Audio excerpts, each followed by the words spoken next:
വേദിയിലും സദസ്സിലുമുള്ള പ്രിയപ്പെട്ടവരെ, ഞാൻ ഈ ചടങ്ങിന് വന്നത് എന്നെ ക്ഷണിച്ചത് സുഹൈർ സാഹിബ് മാത്രമല്ല. രാജശേഖരൻ പറഞ്ഞല്ലോ, അദ്ദേഹത്തിൻ്റെ ഈ പുസ്തകത്തിലെ പല ചിത്രങ്ങളും, തൂലിയ ചിത്രങ്ങളും സാഹിത്യ നിരൂപണമല്ല, ജേർണലിസവും അല്ല, ഇതിൻ്റെ ഇടയിൽ എവിടെയോ നിൽക്കുന്നു എന്നുള്ളത്. വാസ്തവം പറഞ്ഞാൽ എന്നെ ഈ ചടങ്ങിലേക്ക് ആകർഷിച്ചത് ആ കാര്യം തന്നെയാണ്. കാരണം വൃത്താന്ത പത്രപ്രവർത്തനത്തിനും മലയാള ഭാഷാ സാഹിത്യ പ്രവർത്തനത്തിനും ഇടയിലുള്ള ഒരു അപൂർവ ട്വൈലൈറ്റ് സോൺ നിൽക്കുന്നു എന്നുള്ളതാണ് ഈ പുസ്തക പ്രകാശനത്തിൻ്റെ ഏറ്റവും ശക്തിയായിട്ട് എനിക്ക് തോന്നുന്നത്. ഒരു കാര്യം ഇവിടെ പറഞ്ഞ അവസാനം സംസാരിക്കുന്ന ആളുകൾക്ക് അദ്ദേഹത്തിനെ പറ്റി പറയാനുള്ള ഡിസ്ക്രിപ്റ്റീവ് ആയിട്ടുള്ള പല കാര്യങ്ങളും പറഞ്ഞു തീരുമല്ലോ. പക്ഷെ എന്നാലും ഒരു കാര്യം ഇവിടെ പലരും വിട്ടുപോയിട്ടുണ്ട്. കാരണം എനിക്ക് തോന്നുന്നത് ആ ഭാഗം പറയേണ്ടിയിരിക്കുന്നു. കാരണം വക്ക അബ്ദുൽ ഖാദർ മൗലവി എന്ന പത്രലോകത്തിൻ്റെ ആ ആദി ജ്യോതിസ്, അതിന് തൊട്ട് പിന്നാലെ വന്ന വക്കം അബ്ദുൽ ഖാദർ എന്ന ഒരു സഞ്ചരിക്കുന്ന ദീപശിഖ, ഇങ്ങനെ വന്നത്, ഇങ്ങനെയുള്ള ആ ഓർഡർ, ബർത്ത് ഓർഡർ ഒരു പക്ഷേ അദ്ദേഹത്തിനെ വേണ്ടത്ര വിലയിരുത്തുന്നതിൽ നിന്ന് നമ്മളെ ശ്രദ്ധ തിരിച്ചു വിട്ടിട്ടുണ്ടാവും. ഈ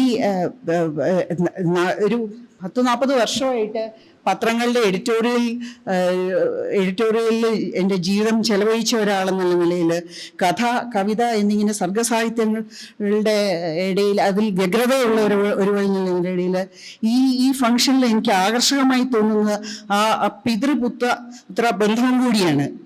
അതായത് നമ്മുടെ ഈ നവോത്ഥാന കാലത്തെ വേണ്ടത്ര ആദരിക്കപ്പെടാത്ത, വേണ്ടത്ര നമ്മൾ പഠിക്കാത്ത ഒരു അച്ഛനും മകനും ആണ് വക്കം അബ്ദുൽ ഖാദർ മൗലവിയും അദ്ദേഹത്തിൻ്റെ മകനും.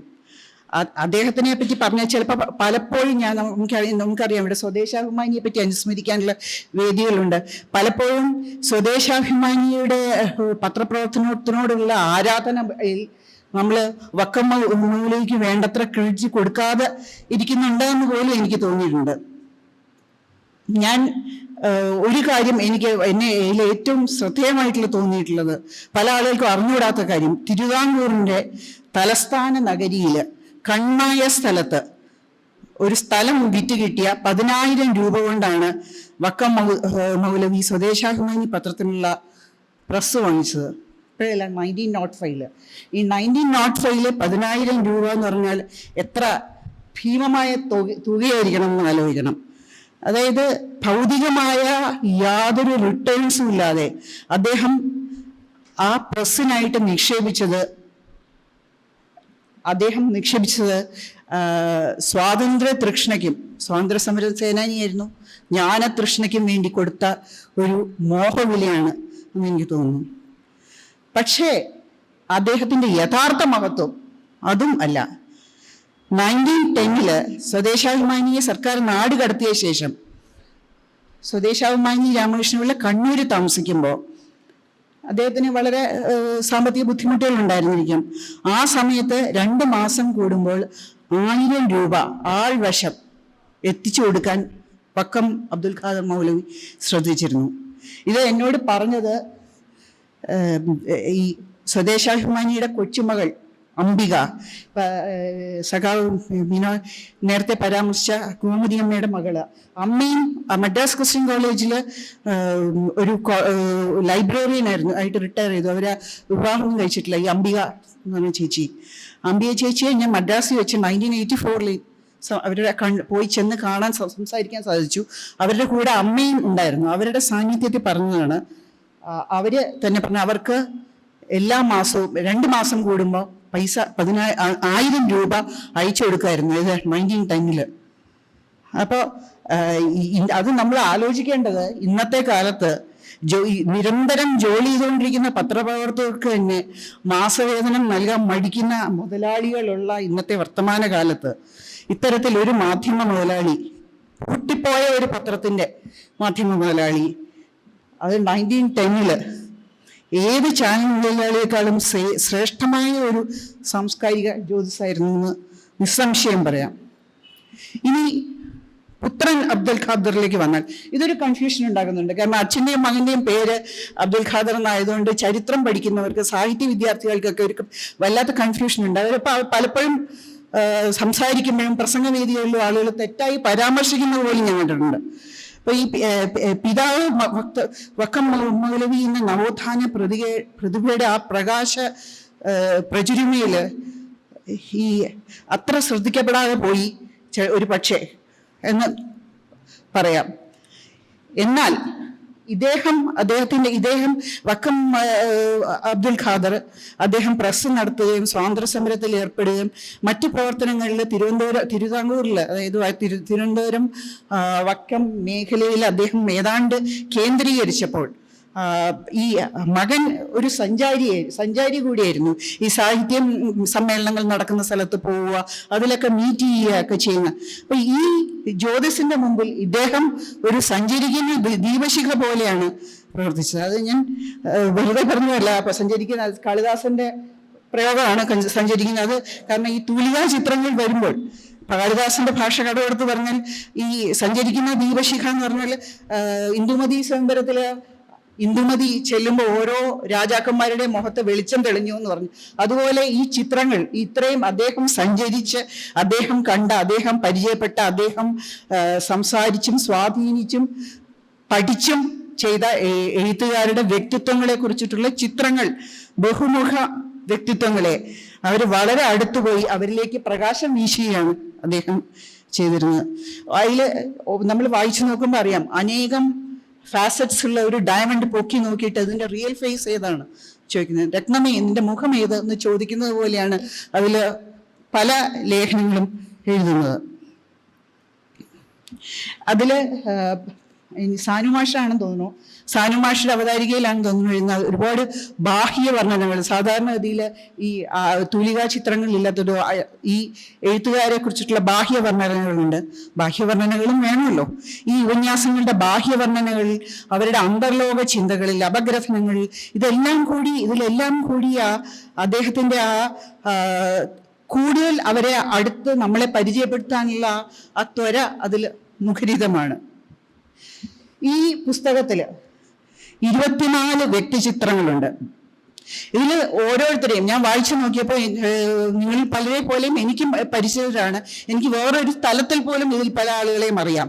അപ്പൊ ഇതിൽ ഓരോരുത്തരെയും കുറിച്ച് ഒരു ദിവസം മുഴുവൻ സംസാരിക്കാനുള്ള അഡീഷണൽ ഇൻപുട്സ്. കാരണം ഇത് വായിക്കുമ്പോൾ എനിക്ക് ചില കഥകൾ ഓർമ്മ വരും.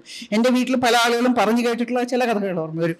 അപ്പൊ ഇത്തരം എൻ്റെ മനസ്സിൽ ഒരുപാട് അറകൾ തുറന്ന് കഥകൾ പുറത്തു വരുന്ന, അപ്പൊ ഒരു ദിവസം മുഴുവൻ നിന്ന് പറയാൻ മാത്രമുള്ള കഥകൾ എനിക്ക് മനസ്സിൽ കൂടെ വരുന്നു. അതൊന്നും ഇവിടെ ഇപ്പൊ ഈ പരിമിതമായ സമയത്ത് ഞാൻ പറയാൻ മുതിരുന്നില്ല. പക്ഷേ വൈയക്തികമായ ചില കാര്യങ്ങൾ ഒഴിവാക്കാനും വയ്യ.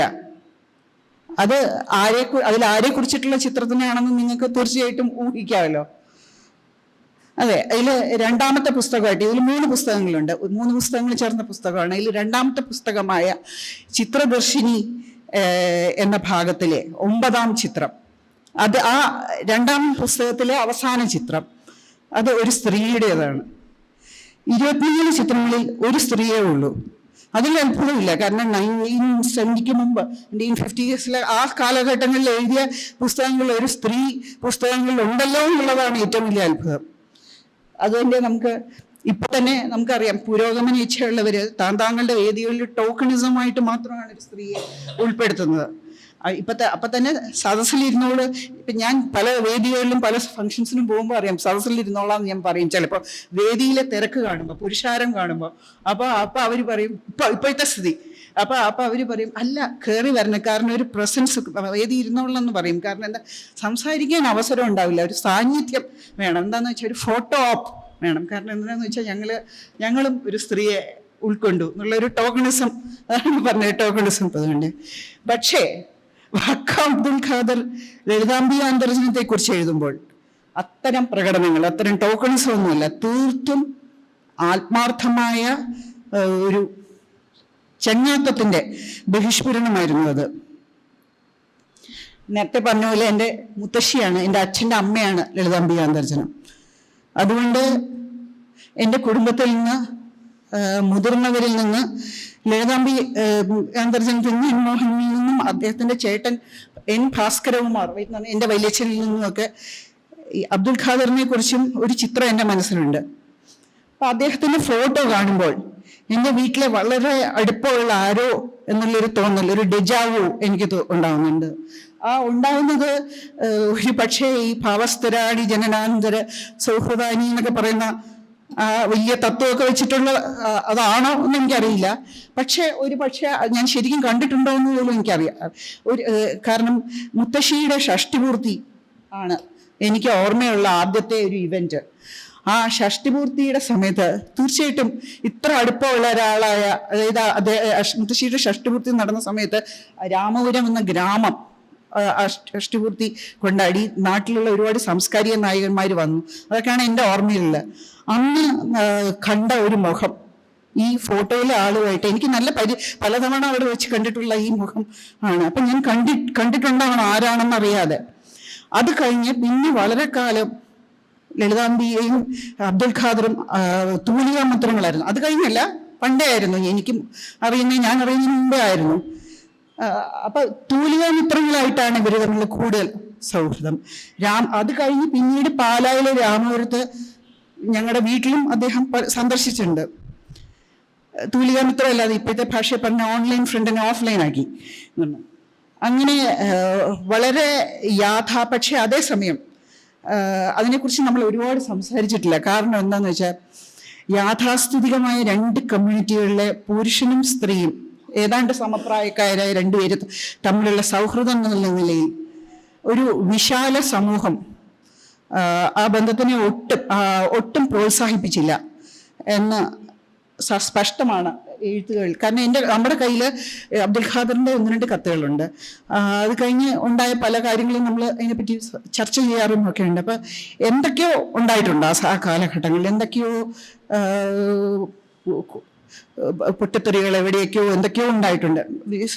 അതായത് നേരിട്ട് അല്ല, സ്വന്തം കുടുംബങ്ങളിലല്ല, പക്ഷെ വലിയ വിശാലമായ സമൂഹത്തിൽ, എക്സ്റ്റെൻഡഡ് ഫാമിലീസിൽ 2 കൂട്ടരുടെയും മാത്രമല്ല സാഹിത്യ കുടുംബം എന്ന് പറഞ്ഞാൽ നമ്മൾ വിചാരിക്കും സാംസ്കാരികമായിട്ട് വളരെ ഉദാത്തമായ വിശാലമായ സാഹിത്യ കുടുംബം, ഫ്രറ്റേണിറ്റി എന്ന് പറഞ്ഞാൽ വളരെ ഉദാത്തമായ ആൾക്കാരാണെന്ന് വിചാരിക്കും. പക്ഷെ അങ്ങനെയൊന്നും അല്ല. അതിൻ്റെതായ അടിയൊഴുക്കുകളൊക്കെ ഉണ്ടായിരുന്നു. അപ്പൊ അങ്ങനെയൊക്കെ ഉണ്ടായിരുന്നു. അങ്ങനെയുള്ളൊരു സിറ്റുവേഷൻ ഉണ്ടായി. അപ്പൊ ഞാൻ സംശയിക്കുന്നു. അതുകൊണ്ട് പിന്നീട് അത്ര കാലം അതിനെക്കുറിച്ച് നമ്മൾ പിന്നീട് ഉറപ്പിച്ച് പറഞ്ഞിരുന്നില്ല. കാരണം ഇത് വാസ്തവത്തിൽ എൻ്റെ അച്ഛനും വല്യച്ഛനും ഒക്കെ ഭയങ്കര അഭിമാനമായിരുന്നു. കാരണം ചുറ്റുപാടുകളിൽ പല സ്ഥലത്തും ആ കാലങ്ങളിൽ ഹിന്ദു മുസ്ലിം വൈരങ്ങളും ഒക്കെ നടക്കുന്ന സമയത്ത് നമ്മുടെ വീട്ടിൽ ഇത്ര ഭയങ്കര ഒരു തുറന്ന ഫ്രണ്ട്ഷിപ്പ് എന്ന്. പക്ഷെ അത് എന്തുകൊണ്ടോ അത് ഉറക്കെ പറയപ്പെട്ടില്ല. കാരണം ഈ ഒരു പശ്ചാത്തലം ഉള്ളതുകൊണ്ടായിരിക്കാം. ഞാൻ വായിച്ചു നോക്കിയിട്ട്, ഞാൻ പിന്നീട് പിൽക്കാലത്ത് ഇത് അറിഞ്ഞുകൊണ്ട് ഞാൻ വായിച്ചു നോക്കിയിട്ട്, ഈ കമ്മ്യൂണിക്കേഷൻ വായിച്ചു നോക്കിയിട്ട് എനിക്ക് മനസ്സിലായത് തൂലിക മിത്രമായിരുന്ന കാലത്തായിരുന്നിരിക്കണം ഇവർ തമ്മിലുള്ള ഏറ്റവും ഗാഠമായ സൗഹൃദം എന്ന് എനിക്ക് തോന്നുന്നു. കാരണം പ്രത്യേകിച്ച് 1935 to 1947 വരെയുള്ള കാലഘട്ടത്തിൽ, പ്രത്യേകിച്ച് മുത്തശ്ശിയെ സംബന്ധിച്ചിടത്തോളം, മുത്തശ്ശിയും അബ്ദുൽ ഖാദർ 10ാം ക്ലാസ് വരെ പഠിച്ചിട്ടുള്ളൂ എന്നല്ലേ പറയുന്നത്. സ്കൂളിൽ തന്നെ പഠിച്ചിട്ടില്ല. ലളിതാംബി അന്തർജനം സ്കൂളിൽ പോയിട്ടില്ല, കോളേജിൽ പോയിട്ടില്ല. അത് മാത്രമല്ല തകഴിയോ പൊൻകുന്നം വർക്കിയോ ഒക്കെ പോലെ പുറം ലോകമായിട്ട് ധാരാളം എക്സ്പോഷർ ഇല്ല. വഴിയിൽ സാഹിത്യ മീറ്റിങ്ങുകളിൽ ഇഷ്ടം പോലെ രാപ്പകൽ ചെലവഴിക്കാൻ സാധിക്കുന്നില്ല. അപ്പോൾ തീർച്ചയായിട്ടും അനുഭവ പരിചയം, സാഹിത്യ പരിചയം, പുതിയ കൃതികളുമായിട്ടുള്ള പരിചയമൊക്കെ ഒരു ന്യൂനതയായിരുന്നു.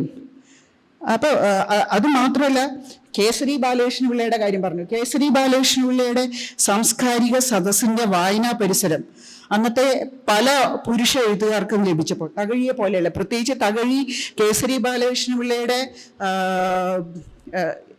വെസ്റ്റേൺ നോവൽസിൻ്റെ ഇൻട്രഡക്ഷൻ, അതിൻ്റെയൊക്കെ ഒരു പ്രോഡക്റ്റ് തന്നെയായിരുന്നു തകഴി. പക്ഷേ അവരതിനെക്കുറിച്ചൊക്കെ ചർച്ച ചെയ്യുമ്പോൾ തനിക്ക് നഷ്ടമാവുന്ന ജ്ഞാനലോകത്തിനെ കുറിച്ച് വിഷണ്ണയാവാനേ ലളിതാംബി അന്തർജനത്തിന് കഴിഞ്ഞുള്ളൂ. ആ ഒരു ശൂന്യതയിലേക്കാണ് ചെക്കോവിനെയും മോപ്പസാങ്ങിനെയും ഒക്കെ പരിചയപ്പെടുത്തുന്ന ദീർഘങ്ങളായ കത്തുകളുമായിട്ട് വക്കം അബ്ദുൽ ഖാദർ വന്നത്. നിങ്ങളുടെ എഴുത്തിൻ്റെ രീതി മാറണം, നിങ്ങൾ ഇന്ന ഡയറക്ഷൻ വേണം എന്ന് പറഞ്ഞിട്ടുള്ള കാര്യങ്ങൾ പരസ്പരം അവർക്ക് ചർച്ച ചെയ്യാനായിട്ട് അനുതാപത്തിൻ്റെ വിഷയങ്ങളുണ്ടായിരുന്നു. ഇദ്ദേഹത്തിന് പകർന്നു കൊടുക്കാനായിട്ട് പ്രത്യേകിച്ച് യൂറോപ്യൻ ലിറ്ററേച്ചറിലെ പല കാര്യങ്ങളും ഉണ്ടായിരുന്നു. മുത്തശ്ശി എനിക്കൊരു 25 വയസ്സ് വരെ മുത്തശ്ശി ജീവിച്ചിരുന്നു, ഒപ്പം ഉണ്ടായിരുന്നു. ഞാൻ അത്ഭുതത്തോടു കൂടി ചോദിച്ചിട്ടുണ്ട് ചില ചെറുകഥകൾ. അന്നത്തെ എനിക്ക് അത്ര പക്വതയില്ലെങ്കിൽ പോലും ചില കഥ നോക്കുമ്പോൾ ഒരു കഥയിൽ തുടങ്ങുന്നത് കാതറിൻ മാൻസ്ഫീൽഡിൻ്റെ ഒരു കഥയിൽ പറഞ്ഞിട്ടുണ്ട് എന്ന് പറഞ്ഞുകൊണ്ടാണ് ലളിതാംബികാന്തർജനം ഒരു മലയാളത്തിലൊരു കഥ തുടങ്ങുന്നത്. അപ്പം ഞാൻ MA-ക്ക് BA-ക്കൊക്കെ പഠിക്കുക കാതറിൻ മാൻസ്ഫീൽഡിൻ്റെ എ കപ്പ് ഓഫ് ടീ എന്ന് പറഞ്ഞൊരു ഷോർട്ട് സ്റ്റോറി പഠിക്കാനുണ്ട്. ഞാൻ ഒരു പുതിയ സാധനം എന്ന് പറഞ്ഞ് പഠിക്കുമ്പോൾ ഞാൻ അത്ഭുതപ്പെട്ടു പോയി. മുത്തശ്ശി ഒന്നും പഠിക്കാത്ത, സ്കൂളിൽ പോകാത്ത മുത്തശ്ശി അതിനെപ്പറ്റി മെൻഷൻ ചെയ്തിരിക്കുന്നു. അപ്പം എങ്ങനെ ഇതിനെപ്പറ്റി അറിഞ്ഞത്? അപ്പോഴാണ് ഈ വക്കം അബ്ദുൽ ഖാദറായിരുന്നു അതിൻ്റെ പിന്നിൽ. അപ്പോൾ അങ്ങനെ മുത്തശ്ശിക്ക് വിശ്വസാഹിത്യത്തിലേക്കൊരു കിളിവാതിലായി അദ്ദേഹം. 3-4 വയസ്സ് എളുപ്പമുണ്ടായിരുന്നു എന്ന് തോന്നുന്നു അദ്ദേഹത്തിന്. അത് ആധുനിക കഥാസങ്കേതങ്ങളിലേക്കുള്ള വഴികാട്ടിയായ ഒരു കൊച്ചനിയായി ലളിതാംബികാന്തർജനത്തിന് മാറി.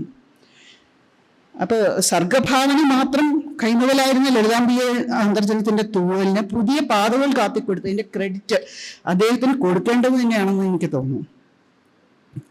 ഈ പുസ്തകം ഒരു ഓംനിബസ് എഡിഷനാണ്. 3 പുസ്തകങ്ങൾ കൊരുത്തെടുത്ത ഒരു ഓംനിബസ് എഡിഷനാണ്. അതിൽ തൂലികാ ചിത്രങ്ങൾ എന്നുള്ളതിൽ 8 തൂലികാ ചിത്രങ്ങളുണ്ട്.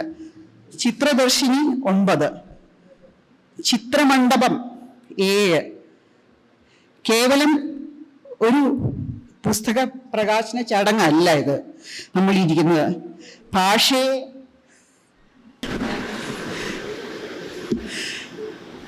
സുഹൃത്തുക്കളെ, നമ്മളിരിക്കുന്നത് കേവലം ഒരു പുസ്തക പ്രകാശന ചടങ്ങിലല്ല. നമ്മളിരിക്കുന്നത് ഭാഷയെ അമൂല്യമായി കരുതിയിരിക്കുന്ന ഒരു കാലഘട്ടമാണ് ഇവിടെ പുനഃപ്രകാശനം ചെയ്യുന്നത്. സത്യം, സ്വാതന്ത്ര്യം, സമത്വം, ഭാഷ, ലാവണ്യം എന്നിങ്ങനെ. രാജശേഖരൻ പറഞ്ഞല്ലോ, ഭാഷ ഇപ്പോൾ എന്ത് തരത്തിലും ഉപയോഗിക്കാം.